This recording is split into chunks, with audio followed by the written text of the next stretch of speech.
If you go look at Betanet as it is right now, it's not great. It really is far from great. It's definitely a start, okay? There's definitely a shape of a protocol here, but there's a lot of work that needs to be done. The spec is very vague in some parts and under detailed, and there's even a lot of there's some conflicting parts even. There's I mean, just a lot of problems with it.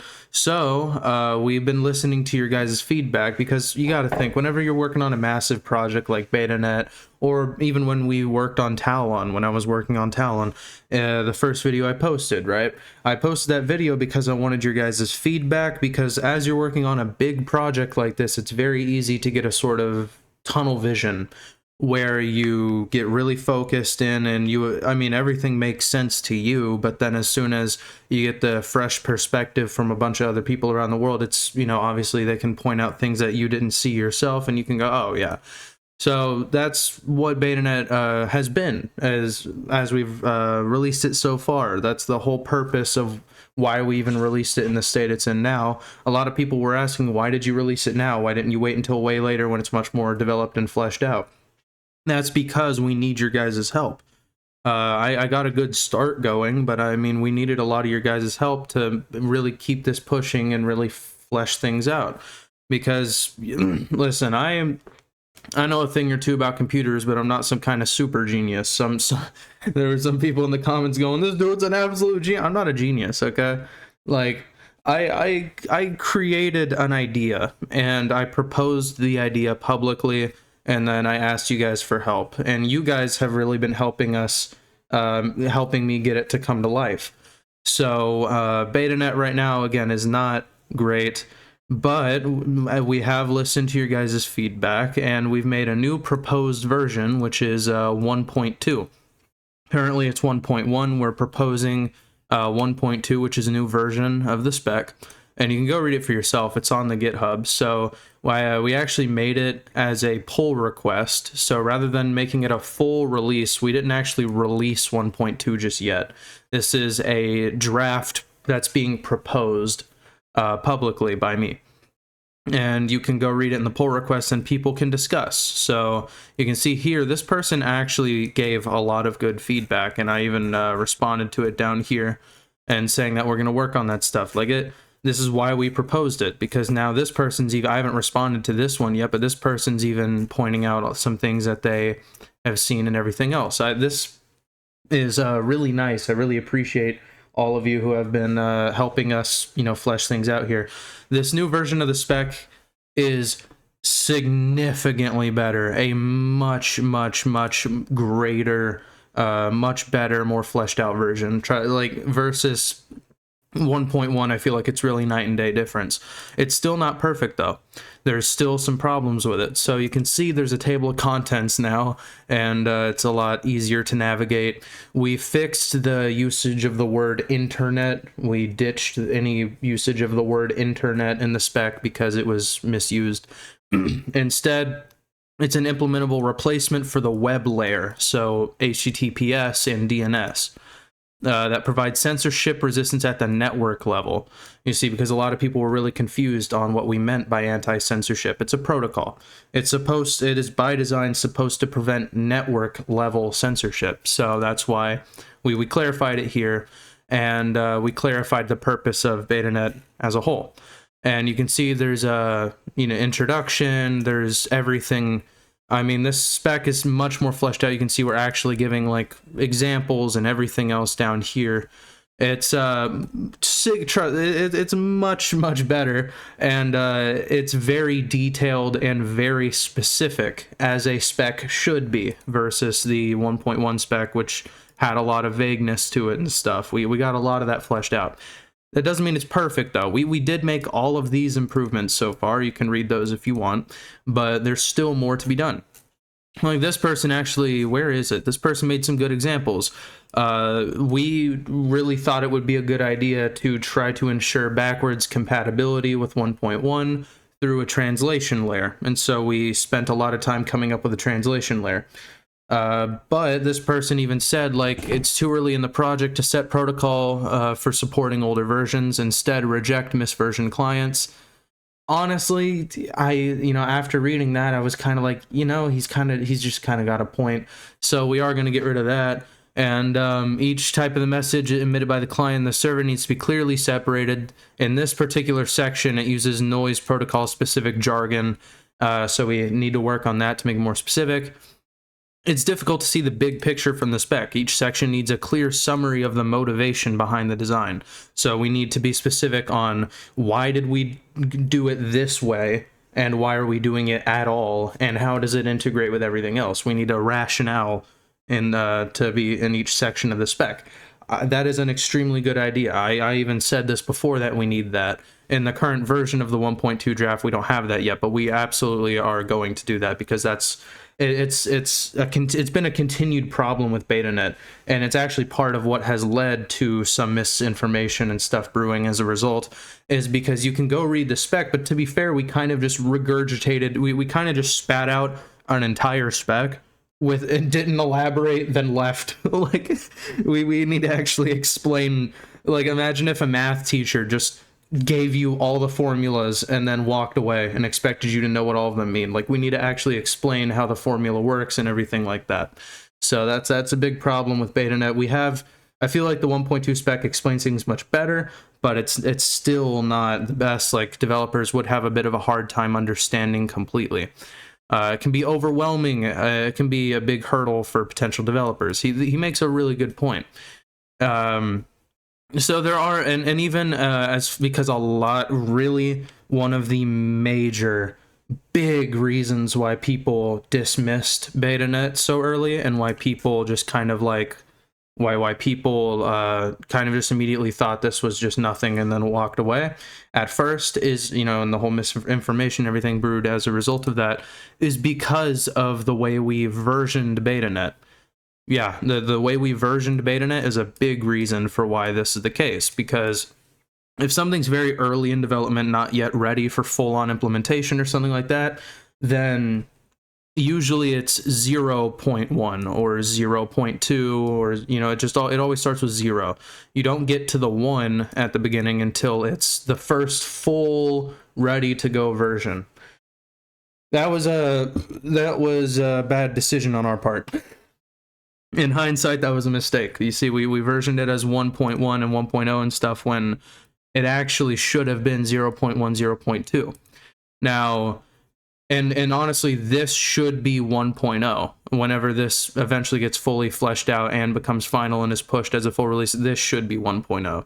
So that was a mistake on our part, the whole versioning screw up here. So, I mean, that led to more misinformation and everything. But by the time this 1.2 comes out, it will be a full-on version ready to go.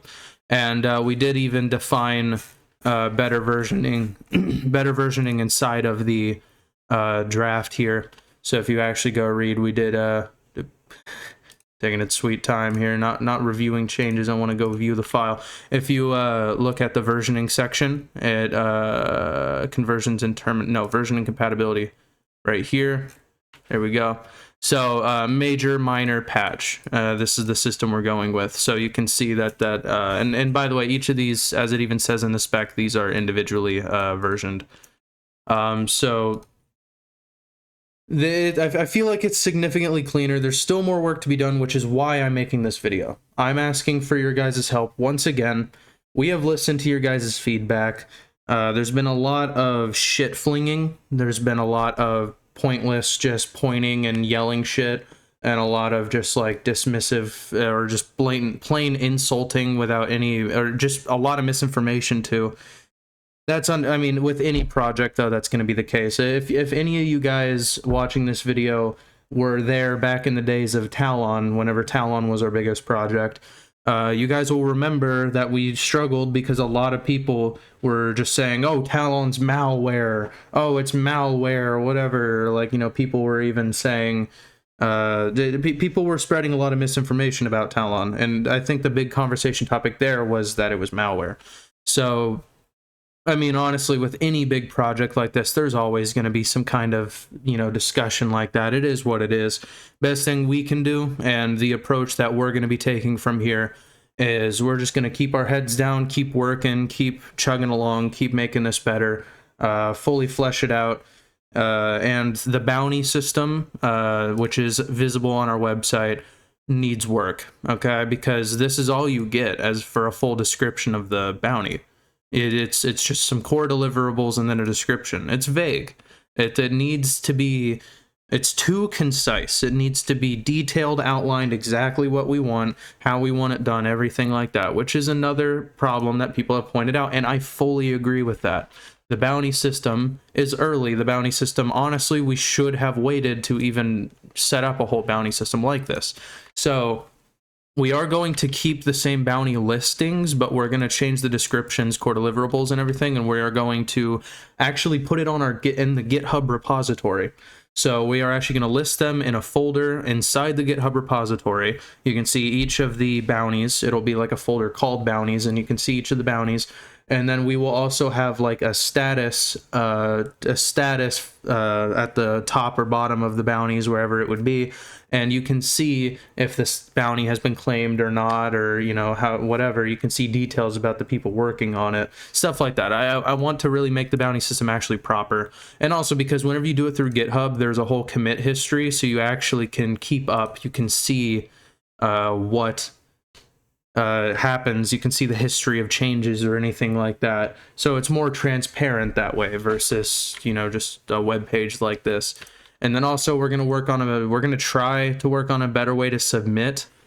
So we're going to have a more uniform way of submitting, because right now we just tell you, hey, shoot us an email, and we don't even elaborate much. So there's going to be like a proper format to submit and everything else.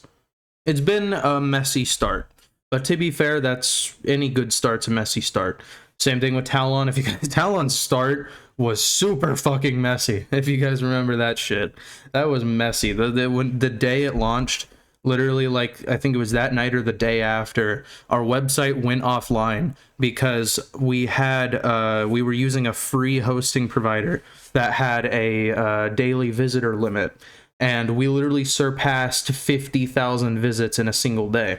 And so our website got taken down, and the website was down for several hours. It was a chaotic mess. And so we definitely are familiar with, you know, unstable beginnings.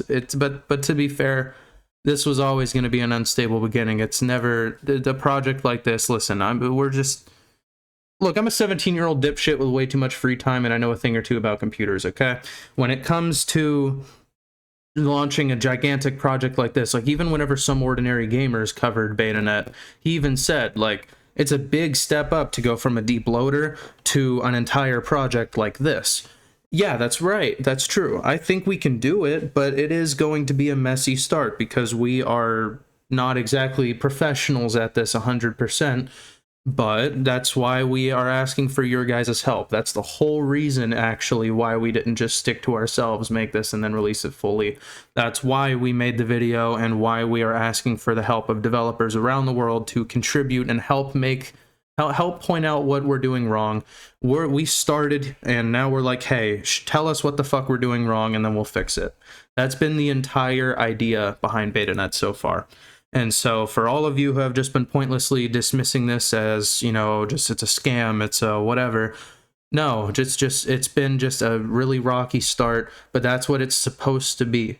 We launched, frankly, Betanet right now is kind of a piece of shit, but we launched it in a very beginning, primitive, early state because we wanted your guys' help. Betanet, you know, it really is, if you guys want to talk about the whole, like, idea of openness or whatever, imagine if Betanet was entirely behind closed doors, developed by us completely, and then released. Like, you guys are a part of the development cycle here. You guys are actually making Betanet a reality with us. You guys actually are responsible for Betanet 1.2 even being made, because I mean, I wouldn't have known what the fuck to do from there, but I listened to all your guys' feedback. You pointed me in the right direction. You said this, and this is wrong, this is bad, this part here is vague, blah, blah, blah. I looked at everything and I went, oh shit, you're right, and I fixed it. I mean, that's been the entire idea. So, and for those of you thinking this is some kind of scam or anything like that, I'll tell you right now, first off, Betanet doesn't have a license, and some people were wondering why. That's because we did that on purpose. It doesn't have a license. Go nuts. Do whatever the fuck you want to do with Betanet. It's public domain. Go fucking bananas with it. We don't care what you do with Betanet at all. We're just putting it out there for the world because that is open. That is by definition the most open we can possibly get with Betanet right there. It's totally. Now if it'd make you guys feel better, I guess we could just slap on an unlicensed, just to make sure it's totally clear, but it is unlicensed. Just go nuts. And as far as the whole, like, really when it comes to us making money off of this or anything like that, we don't want your guys' fucking money.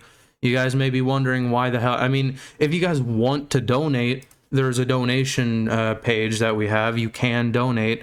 But Raven, first off, Raven doesn't even just do Betanet. We have Talon, we have all that other stuff. And we have sponsorships. We get sponsored. My channel pulls sponsorships, and then Raven obviously is funded through those sponsorships. And even though the donations help us, Raven is primarily actually funded through our sponsorships, my channel sponsorships. So that's how we are able to keep it afloat anyway. So we don't need your guys' money. Now, Raven, I do fully plan for Raven to be a for-profit. I do fully plan to make money off of Raven long term. But the idea is we want to make certain services. We want to make enterprise variants of our software to sell to other companies. And that's how we're going to make our money. But then we can have the community versions of our software or whatever else, like we do already with Scratchpad, Construct, AMP, and all the others, that is free, open source, and whatever else. And Betanet, think about the way Steam is working on Proton, Steam is working on Steam OS and everything like that. They're doing that because their business is in danger if if a singular company like Microsoft has full control over, the OS space, because then obviously they're completely at the will of Microsoft right now, and they're trying to change that. Think of it like that. With Betanet, Raven it simply cannot exist. We can't do the things we want to do down the line if we have an over-censored internet where we need to be backdooring our encryption, or we need to require photo ID for certain stuff, or we need to be censoring all our shit. That is a total opposite of everything we stand against, everything we stand for. So really we need to come up with some solution. That's why because with Betanet we kind of we didn't even plan to do Betanet. Whenever the Online Safety Act and everything else like that was getting crazy, and you need a fucking photograph ID to listen to Spotify these days, we all had to sit down and we were like, shit, we really need to drop everything we're doing and really prioritize on coming up with some fucking way to fix this, because this shit is getting out of hand. That's why Betanet was made, and that's why we're actively working on it. It's because a censored internet threatens Raven's very existence. So that's our incentive right there. We don't want your guys' fucking money when it comes to Betanet. We don't even, and I'll tell you right now, as far as the donations go, we don't need your money. Many companies and organizations and stuff will make you tug on your heartstrings, make you feel like you need to donate for them to survive. We don't need you to donate to survive, okay? It's help us in our fight. We don't need your money. Your money helps us. It makes us go faster because we can pay, developers or whatever else to help work on shit for us, or, stuff like that.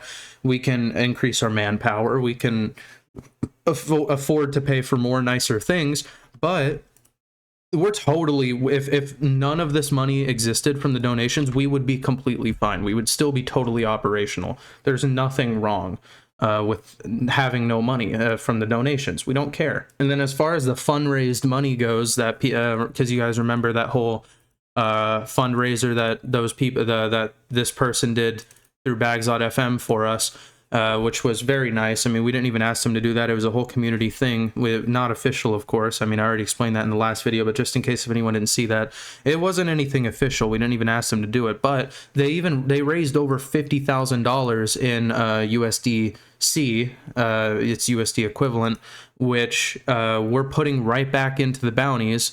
and we're going to use a portion of the money to even hire auditors. We're looking into hiring auditors right now.